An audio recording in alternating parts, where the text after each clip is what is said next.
warahmatullahi wabarakatuh. Kami dari kelompok 1 akan mempresentasikan tentang materi analisis transaksional. Analisis transaksional adalah salah satu pendekatan psikoterapi yang menekankan pada hubungan interaksional. Analisis transaksional dapat digunakan untuk terapi individual, terutama untuk pendekatan kelompok. Pendekatan ini menekankan pada aspek perjanjian dan keputusan. Melalui perjanjian ini, tujuan dan arah proses terapi dapat dikembangkan sendiri oleh klien. Juga dalam proses terapi ini menekankan pada pentingnya keputusan yang diambil oleh klien. Terhadap manusia, pendekatan analisis transaksional memandang manusia sebagai makhluk anti-determinasi atau yang bisa dijelaskan sebagai yang nggak mau dikondisikan.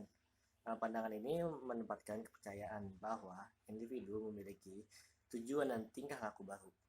Pendekatan ini memfokuskan pada pengambilan keputusan awal yang dilakukan oleh konseli dan menekankan pada kapasitas konseli untuk membuat keputusan baru, menekankan pada aspek kognitif, rasional, dan tingkah laku dari kepribadian, dan berorientasi pada peningkatan kesadaran konseli sehingga konseli dapat membuat keputusan baru dan mengganti arah hidupnya.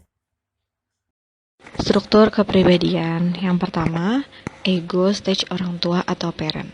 Cenderung memiliki ciri-ciri menasihati, mengkritik perilaku sesuai dengan aturan dan ketentuan intuisi yang berperan penting selama masa pendidikan orang tua. Terdapat dua jenis ego stage orang tua, yaitu orang tua yang membimbing atau nurturing parent dan orang tua yang mengkritik, critical parent. 2.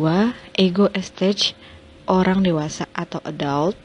Ciri-ciri dari ego stage ini adalah berpikir logis berdasarkan fakta-fakta objektif dalam mengambil keputusan, nalar, tidak emosional dan bersifat rasional. Ego stage orang dewasa adalah bagian dari objektif individu, di mana ia menerima, menyimpan, memproses, dan mengirim informasi kembali berdasarkan opini dan perasaan. Yang ketiga, ego stage anak-anak atau child. Terdiri dari perasaan, impuls-impuls, dan spontanitas. Biasanya ditandai dengan ciri-ciri spontan, memiliki kebutuhan, perasaan, dan keinginan untuk bereksplorasi atas peristiwa-peristiwa internal yang direspon dengan melihat, mendengar, dan memahami sesuatu.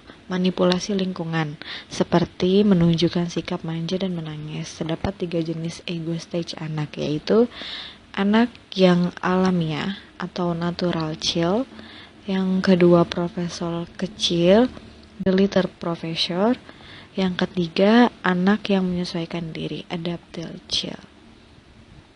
Perkembangan kepribadian. Ciri-ciri kepribadian sehat. Yang pertama adalah individu dapat menampilkan ego state-nya secara luas sesuai dengan tempat ia berada. Yang kedua adalah individu berusaha menemukan naskah hidupnya secara bebas, serta memungkinkan pula ia memperoleh sentuhan secara bebas pula. Yang ketiga adalah memilih posisi hidup revolusioner. Dan yang terakhir adalah ego state-nya bersifat fleksibel, tidak kaku, dan tidak cair. Ciri kepribadian yang abnormal. Yang pertama adalah kecenderungan untuk memilih posisi devolusioner dan obvolusioner. Yang kedua adalah kecenderungan untuk menggunakan ego state yang tunggal untuk situasi yang berbeda. Yang ketiga adalah ego state yang ditampilkan terlalu cair sehingga tidak ada batas antara ego state yang satu dengan yang lainnya. Yang terakhir adalah ego state tercemar, misalnya ego state adult, dicemari oleh ego state child dan ego state parent. Tujuan konseling analisis transaksional. Yang pertama, mendekontaminasikan ego state yang terganggu. Yang kedua, membantu menggunakan ego state adult secara optimal. Yang ketiga, membantu menggunakan ketiga ego state secara baik dan lentur. Yang keempat, mendorong berkembangnya life position Soko dan life fit baru dan produktif. Lalu selanjutnya, hal yang harus diperhatikan oleh konselor dalam menggunakan analisis transaksional. Yang pertama, analisis struktur, yaitu menjelaskan kepada klien bahwa kita sebagai individu mengemban 3 ego dan menjelaskan satu persatu hingga individu tersebut sadar mana yang lebih dominan dalam dirinya. Yang kedua, analisis transaksional, yaitu menganalisis pola transaksi dalam kelompok sehingga konselor dapat mengetahui ego state mana yang mana yang lebih dominan. Yang ketiga itu analisis permainan, yaitu menganalisis suasana permainan yang diikuti oleh klien untuk mendapat sentuhan. Setelah itu dilihat apakah klien mampu menanggung resiko atau malah bergerak resiko yang tingkatnya lebih rendah. Yang keempat, analisis naskah hidup, yaitu hal ini dilakukan apabila konselor sudah meyakini bahwasannya kliennya terjangkit posisi hidup yang tidak sehat.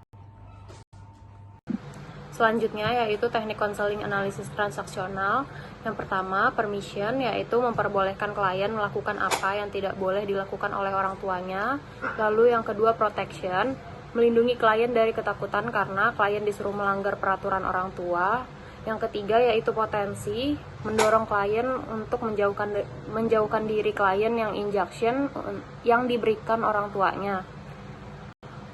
Yang terakhir yaitu oppression, interogasi, yaitu mengkonfrontasikan kesenjangan-kesenjangan yang terjadi pada diri klien sehingga berkembang respon adult dalam dirinya.